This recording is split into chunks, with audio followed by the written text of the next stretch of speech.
함께 성경 보도록 하겠습니다. 성경은 신약성경 누가복음 2장 1절로 14절까지 말씀을 한 절씩 교독하겠습니다. 우리 하울인 조금 있네요. 성경은 누가복음 2장 1절로 14절까지 말씀 제가 한 절 읽고 여러분들이 한 절 읽고 한 절씩 교독하겠습니다. 그때 가이사 아구스도가 영을 내려 천하로 다 호적하라 하였으니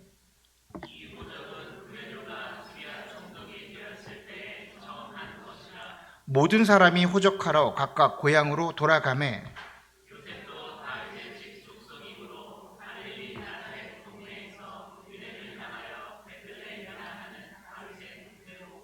그 약혼한 마리아와 함께 호적하러 올라가니 마리아가 이미 잉태하였더라. 첫 아들을 낳아 강포에 싸서 그 위에 누였으니 이는 여관이 있는 곳이 없음이러라.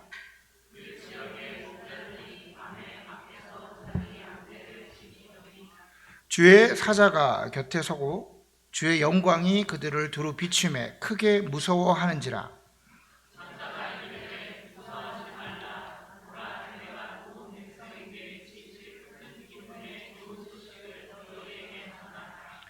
오늘 다윗의 동네에 너희를 위하여 구주가 나셨으니 곧 그리스도 주시니라.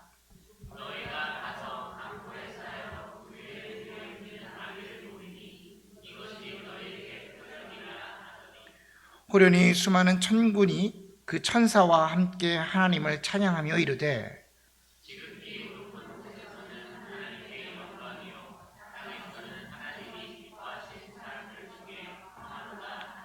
아멘. 우리 마지막 구절만 다 같이 한 번 더 읽어볼까요? 시작.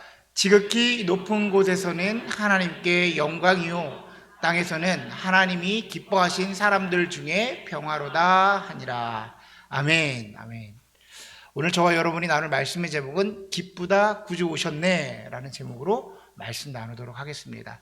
우리 성탄 예배에 참여하신 여러분 주님의 이름으로 환영하고 주님이 주시는 그 참다운 기쁨과 평화를 이 땅 가운데 누리시는 주님의 귀한 백성 되시기를 간절히 축원합니다. 저는 이제 성탄절 예배 그리고 성탄절 설교를 준비할 때마다 떠오르는 기억이 있습니다. 그거는 제가 신학교 다닐 때 저희 설교학 교수님이 하셨던 말씀인데 1년 중에 목회자가 설교를 짧게 해야 되는 그 예배가 두 가지가 있다고 그래요. 하나는 야외 예배고 두 번째는 성탄 예배래요. 이유는 성도들이 다 알고 있어서 그래요. 다 알고 있어서 그리고 남의 생일 잔치에서 말 많이 하는 거 아니다 이렇게 말씀하셨어요. 여러 가지 이유가 있었는데 말씀하실 때 내가 다 해봤는데 잘 안 들어 그러시더라고요. 잘 안 들어. 그리고 다 알아. 예수님이 탄생하신 것 잘 알고 계시고 그 내용을 아마 다 아실 거예요.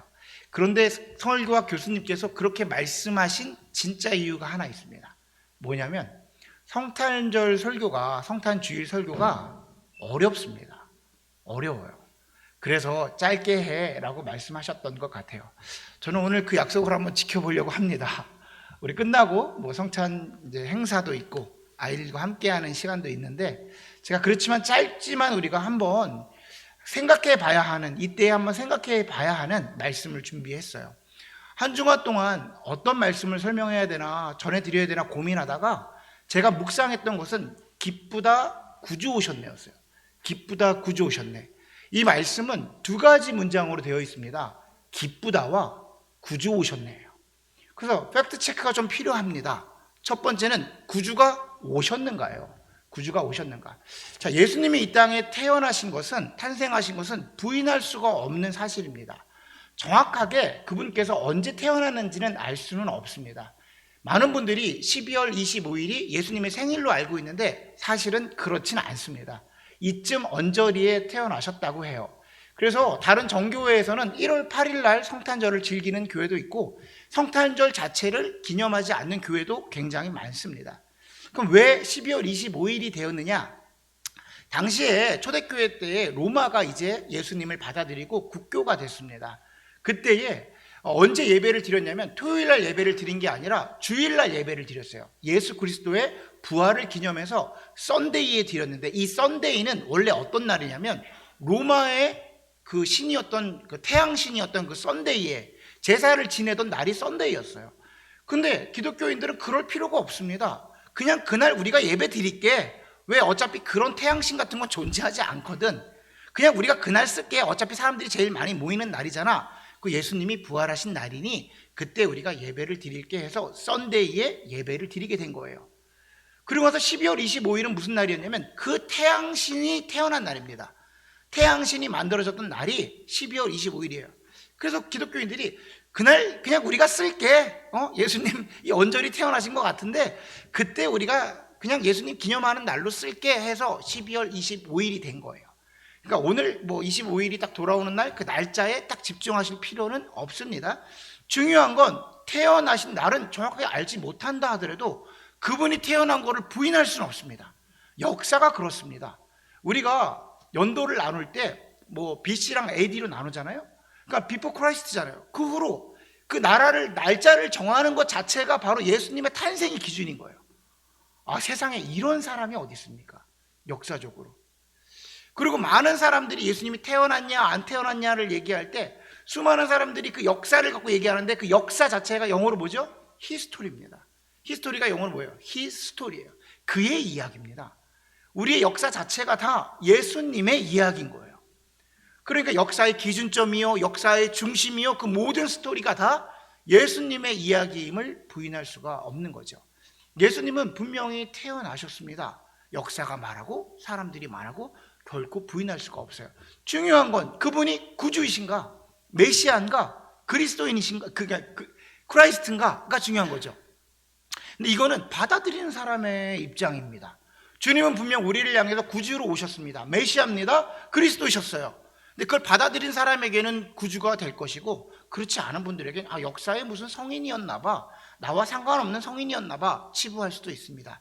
중요한 건 우리에게 주님은 구주로 이 땅에 오셨습니다. 아멘? 자, 우리는 그걸 믿는 사람이요. 이제 문제는 한 가지입니다. 팩트체크 하나가 더 있어요. 기쁘다 합니다. 기쁘다. 기쁘다, 구주 오셨네. 기쁘냐라는 거예요. 기쁘냐. 제가 우리 주일학교 학생들 나이 때에는 성탄절이 정말 기뻤습니다.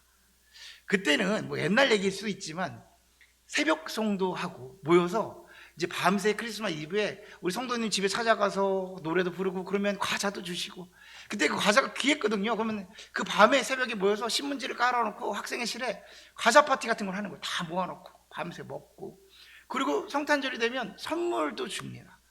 근데 당시에는 그 물건들이 귀해서 사실 그 기독교 문구점 같은 데서 막 이렇게 말씀 카드 같은 거, 달력 같은 거를 주면 너무나도 이뻐서 책상에 올려놓고 막 그거를 아끼고 혹시 우리 형이 가져갈까 누나가 가져갈까 숨겨놓고 그랬던 기억이 나요. 그러니까 정말 기쁜 날이었습니다. 성탄절은 기뻤어요. 그리고 모든 사람들이, 예수 믿지 않은 사람들도 분위기가 캐롤이 나오고 서로 선물을 주고받고 기쁜 날임은 분명했던 것 같습니다.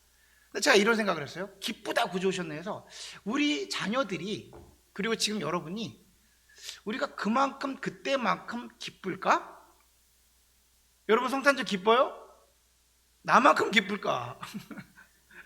왜 이런 얘기를 하냐면, 제가 이제 주일학교 섬길 때 항상 이때가 되면 주일학교 그 전도사로서 어떤 게 고민이냐면요, 주일학교 유치부, 유년부, 초등부, 유치부가 합쳐서 한 200명 정도가 됐어요. 성탄절이 됐는데 어떤 선물을 줘야 되냐, 어떤 선물을 줄까를 고민해야 됩니다. 이게 진짜 고민해야 돼요.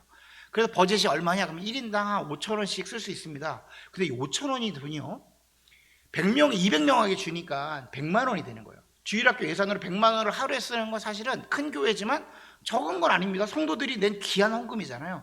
그래서 1인당 5,000원씩 뭘 주면 요즘에는 뭘 살 수 있냐면 별로 흥미로운 걸 살 수가 없어요.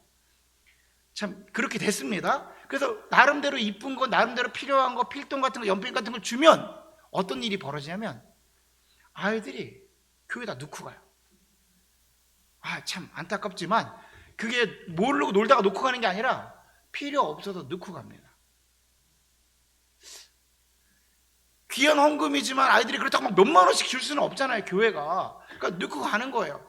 그 선물이 그리 기쁘지 않은 겁니다. 성탄절이 되면 저 어렸을 때는 교회에서 떡볶이나 오뎅 같은 걸 만들어주면 큰 이벤트예요. 우리 아이들은요, 선생님들과 공과 공부하다가 어디 가자고 그러면 그 패밀리 레스토랑 가자고 그래요. 이제 그 정도 가지 않으면 이제 성에 차지가 않은 거죠. 무슨 얘기를 하냐면 세상이 부유해지고 세상이 여유로워지니까 아이들이 이런 외적인 것으로 기쁠 수 없다는 겁니다. 성인된 우리 얘기를 해볼까요? 여러분, 성탄절이 그리 기쁜 날입니까? 성탄절이 세상의 할리데이니까 기쁘잖아, 즐겁잖아. 그런데 이렇게 기쁘기로 약속한 날은 아닌가요? 야, 우리 성탄절이니까 우리 서로 기쁘자. 내가 선물 줄게. 선물도 주고받자. 서로 약속한 날이니까. 마치 우리 발렌타인데이에는 초콜릿 주고받을래? 그러면 사랑이 더 풍부해질 수도 있잖아. 사랑이 더 풍부해질 수도 있잖아. 이런 날로 약속한 날은 아니냐라는 거예요. 오늘 제가 여러분에게 질문 하나 드리겠습니다. 기쁘다 구주 오셨네. 여러분, 정말 성탄절 기쁘십니까? 그렇죠. 그럼에도 불구하고 아멘 해야죠. 권사님, 아멘, 아멘. 성경을 보니까 천사가 이 기쁜 소식을 가지고 제일 먼저 누구한테 갔나요? 목자들에게 갔습니다. 새벽에 그 어두운 밤에 목자들에게 천사가 나타나요. 이 천사의 이름은 가브리엘이에요. 가브리엘이라는 건 뭐냐면 기쁜 소식을 전해주는 거예요. 여러분, 사람이 기쁜 소식을 전해줘도 너무나도 기쁜데 기쁨의 천사 가브리엘이 와가지고 그 천사가 기쁜 소식을 전해주니 얼마나 기뻐요. 성경의 표현이니까 큰 기쁜 소식을 줄게, 영어 표현을 보니까 great joy라고 했어요. 엄청난 기쁨의 소식을 주는 거예요. 그 목자들에게. 목자들이 그 추운 밤에 천사를 보고 얼마나 놀랐습니까? 그러면서 하는 말이 뭐라고 말하냐면 11절입니다. 오늘 다윗의 동네에 너희를 위하여 구주가 나셨으니 곧 그리스도 주시라. 양치기 목자들이 기뻤을까요? 여러분 생각해보세요.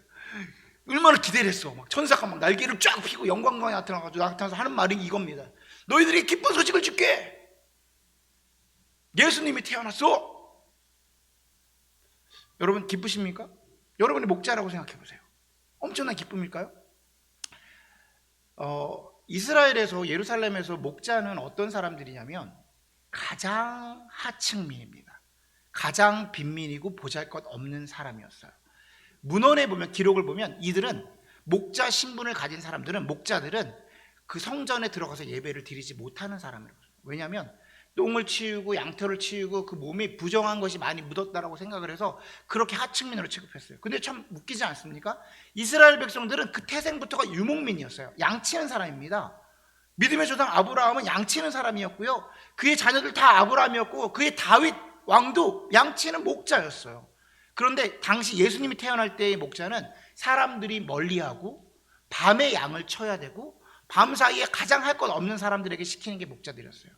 가장 힘든 사람들, 외로운 사람들, 그리고 나라의 어떠한 구제의 손길도 뻗어져서 혜택을 볼 수 없는 사람들이 바로 이 목자들이었습니다. 그 목자들에게 천사가 찾아간 거예요. 자, 목자들은 기뻤을까요? 제가 답부터 말씀드릴게요. 정답은 목자들은 기뻤습니다. 오늘 본문 다음 절에 보면 그 목자들이 베들레헴으로 뛰어가는 장면이 나와요. 목자들은 분명 기뻤습니다. 이유가 있습니다. 오늘 본문 마지막 절에 보면 이런 얘기 있어요. 지극히 높은 곳에서는 하나님께 영광이요, 땅에서는 하나님이 기뻐하신 사람들 중에 평화로다. 하늘엔 영광, 땅에는 평화로다. 우리는 이렇게 단축시켜서 이 말씀을 봅니다. 그런데 속고 있는 거예요. 이 말씀에는 의미심장한 말이 숨어 있어요. 잘 다시 한번 읽어드릴게요. 지극히 높은 곳에서는 하나님께 영광이요, 땅에서는 하나가 붙습니다. 하나님이 기뻐하신 사람들 중에 카테고리가 정해져요. 모두가 아닌 거예요. 이 사람들이 누굴까요? 하나님이 기뻐하신 사람들 중에 평화로다. 천사는 왜 목자들에게 갔을까요? 그럼 그 목자들이 하나님이 기뻐하신 사람이라는 거예요. 이유 중에 하나는 뭐냐면 그 목자들은 하나님을, 그러니까 메시아를 기다리고 있었다는 겁니다. 성경에 보면 특이한 인물들이 나옵니다. 동방박사 세 사람. 오늘 여기 동방박사 세 사람 보이시죠? 저희 우리 예수님 아버지 목이 떨어져가지고 저 잠시 원래 중앙에 있었는데 이동을 했습니다. 사고가 발생해가지고. 그 주변에 보면은 동방박사 세 사람이 나와요. 이 동방박사 세 사람이 누굴까요? 우리는 뭐 크리스마스가 되면 너무 익숙하니까 이 사람들 누구예요? 성경에도 등장하는 사람들입니다. 정확하게 표현하면 페르시아에 있는 점술가들이에요. 주술가들입니다. 하나님 입장에서 보면 제일 미워할 사람들이에요. 우상 숭배하는 사람들이고, 사람들에게 점을 봐줘가지고 그 우상에 매이게 하는 사람이 페르시아의 점술가들이에요. 근데 그들이 예수를 경배하러 옵니다. 내용을 잘 아는 것처럼 어느 날 이 점술가들은 첨성 하늘을 보고 점을 치는 사람들인데, 하늘에 엄청난 별이 나타나게 된 거예요. 여러분이 모르는 사실을 하나 알려드릴게요. 이 동방박사 세 사람은 친구가 아닙니다. 놀라셨죠? 이 사람은 서로 모르는 사람들이에요. 모르는 각자의 점을 보던 사람들인데, 부인할 수 없는 놀라운 별이 나타난 거예요. 그들은 부인할 수가 없었습니다. 이 별은 이 땅에 오실 왕인 거야. 이 땅에 올 왕인 거야. 그들이 뭘 기다리고 있었을까요? 메시아를 기다리고 있었습니다. 비록 유대인들이 바라는 그 메시아는 아니지만 분명 그들은 왕을 기다리고 있었어요. 근데 부인할 수 없는 왕이 보이게 되자 각자가 그 왕을 찾아서 떠나면서 선물을 준비합니다. 문헌에 보니까, 성경에 없지만, 그들이 그 지금 조르단 밑에 페트라라는 곳에서 만났다고 그래요. 그들이 각자 자기의 선물을 보니까 왕을 향한 경배의 선물들을 가지고 있는 거예요. 그러니까 그들이 컨펌이 된 겁니다. 3명이 모였다라는 건 성경의 개념으로 컨펌이 된 거예요. 아, 이분이 왕인 걸 확실하구나. 각자의 자리에서는 자기가 믿음이 의심될 수도 있잖아요. 근데 오다가 그곳에서 확신을 가졌대요. 그분은 이 땅의 왕이야. 왜 하나님은 그 별을 그들에게 보이셨을까요? 요한복음 4장에 보면 성경에 예수님께서 굳이 그리 가셔도 되지 않아도 되는 사마리아 땅으로 들어가십니다. 그곳에서 한 여인을 만나요. 말 그대로 사마리아의 여인입니다. 우물가에서 만난 사마리아 여인. 12시에 아무도 없어요. 이스라엘은 12시가 되면 정말 뜨겁습니다. 근데 그때의 물을 기르러 나오는 여인은 사정이 있었어요. 사연이 있었습니다. 무엇이냐면 남편이 5이나 됩니다. 구체적으로 어떤 내용인지 모르나 사람들에게 자신의 모습을 비추고 싶지 않은 거예요. 근데 예수님이 굳이 그 여인에게 말을 겁니다. 나를 위해서 물을 좀 떠줄 수 없겠니? 그 여인이, 외간 남자가, 유대인이, 생전 같이 말을 섞을 수 없는 사람이 물을 떠달라 하니 물을 떠서 줍니다. 그러면서 그 물을 마시고 예수님이 의미심장한 얘기했어요. 이 물을 마시는 자는 영원히 목마르지 아니하리라. 나에게 나오는 생명수를 통해서 너가 영원히 목마르지 아니하리라. 그러는데 우리는, 그래? 이 물을 먹으면 목마르지 않아? 이렇게 생각한 게 아니라, 이 여인은 그 순간 나의 모든 문제가 해결됨을 경험했어요. 나의 갈증, 나의 갈망, 내가 그동안 원했던 것들이 다 해결된다고? 그러면서 그때의 이분을 메시아, 자기가 기다리던 메시아임을 깨닫게 됩니다. 그때 이상한 얘기를 해요, 이 여인이. 그런데 선지자님, 나는 그동안 여기서 예배를 드리고 내가 있는 곳에서 예배를 드렸는데 사람들이 여기서 예배를 드리면 안 되고 꼭 예루살렘에 가서 예배를 드려야만 내가 기다리는 그 예배가 성공한다고 합니다. 이 말이 맞습니까? 라고 물어보는 거예요. 갑자기 다른 상황으로 벌어지는 거예요. 그때 예수님이 이렇게 말합니다. 아니야, 어디서 예배 드리는 건 중요치 않아. 신령과 진정으로 예배 드리는 자를 내가 찾고 있다라. 무슨 소리냐면 그 여인이 예수를 찾고 있었다라. 세 사람을 얘기해 드렸어요. 목자는 예수를 찾고 있었습니다. 메시아를 찾고 있었어요. 동방박사도 다른 모습으로 메시아를 찾고 있었어요. 그리고 우물가에 앉은 여인도 자기가 필요한 메시아를 찾고 있었습니다. 이 찾고 있는 게 뭐냐면 하나님이 기뻐하신 사람들 중에 평화로다. 당시의 평화는 무엇이었냐면요, 이 그리스도의 평화는 로마의 평화, 박스 로마랍니다. 박스 로마나. 황제에게 숭배해, 황제의 신으로 모셔. 그러면 이 로마가 가지고 있는 엄청난 능력으로 너에게 평화를 줄게 라는 거예요. 그 평화를 주려고 애를 썼습니다. 로마는 실제로 그렇게 하려고 했어요. 나에게 숭배하는 자들에게 물질을 줄게, 먹을 거를 줄게, 너에게 평화를 줄게 라고 했는데, 그것에 벗어났던 사람이 누구냐면 목자들입니다. 그 평화가 목자들까지는 가지 않는 거예요. 목자들은 자신의 성전에도 들어갈 수가 없는 거예요.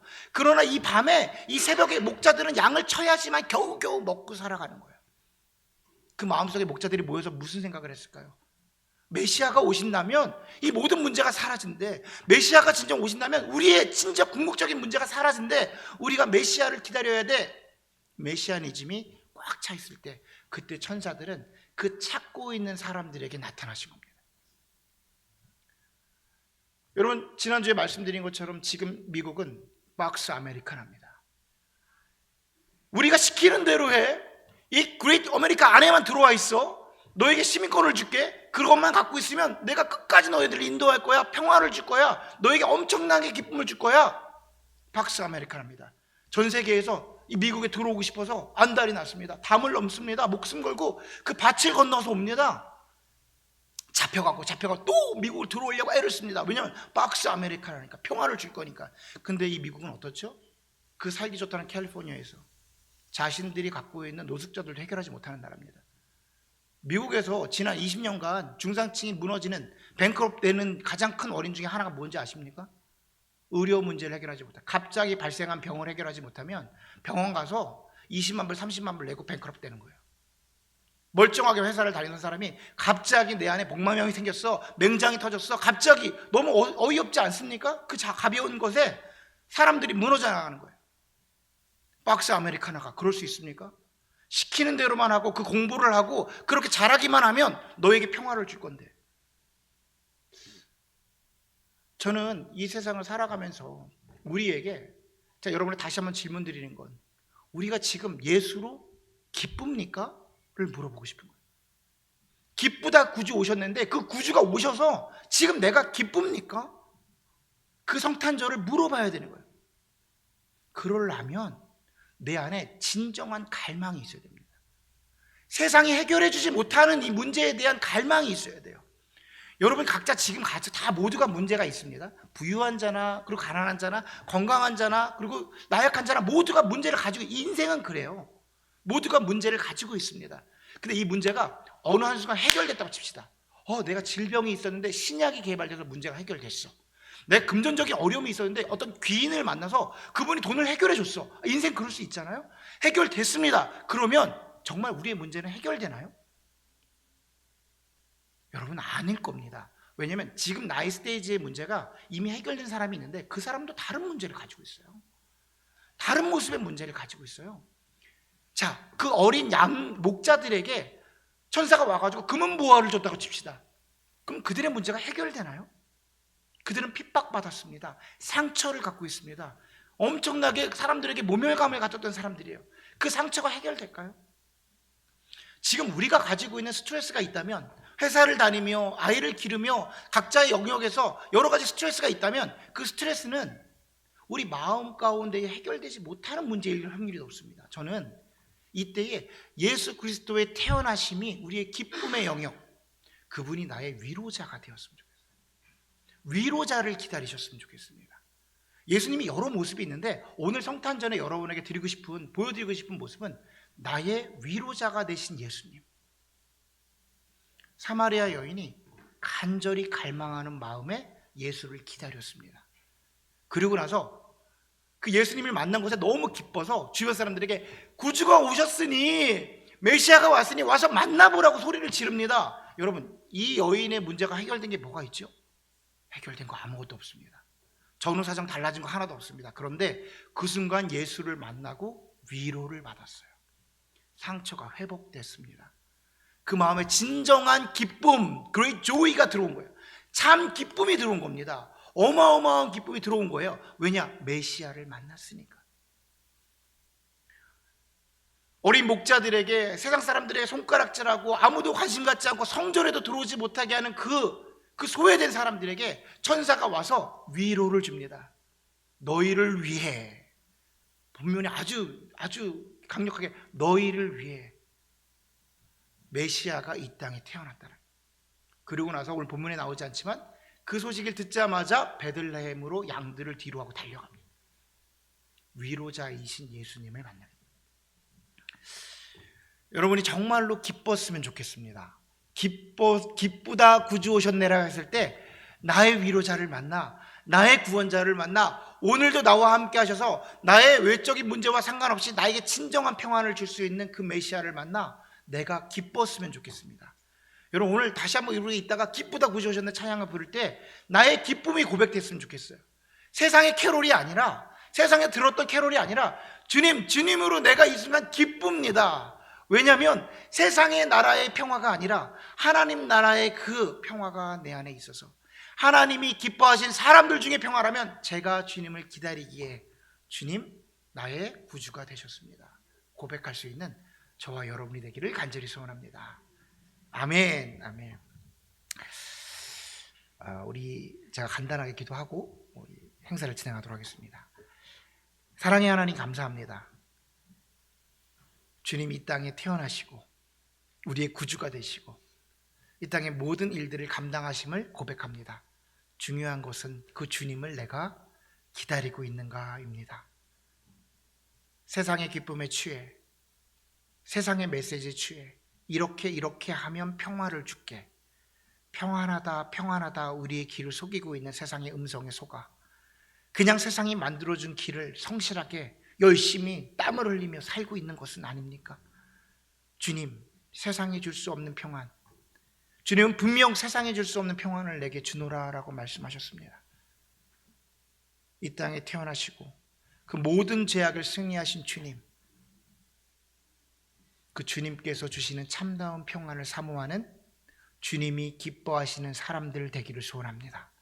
우리 가운데에 주님께서 주시는 참다운 평안으로 주님의 백성들을 더욱더 강건케 하시고 우리를 통하여 또 주님을 알지 못하는 영혼들에게 그 예수 그리스도를 온전히 선포하는 데 사용되는 주님의 자녀들 되게 하여 주시옵소서.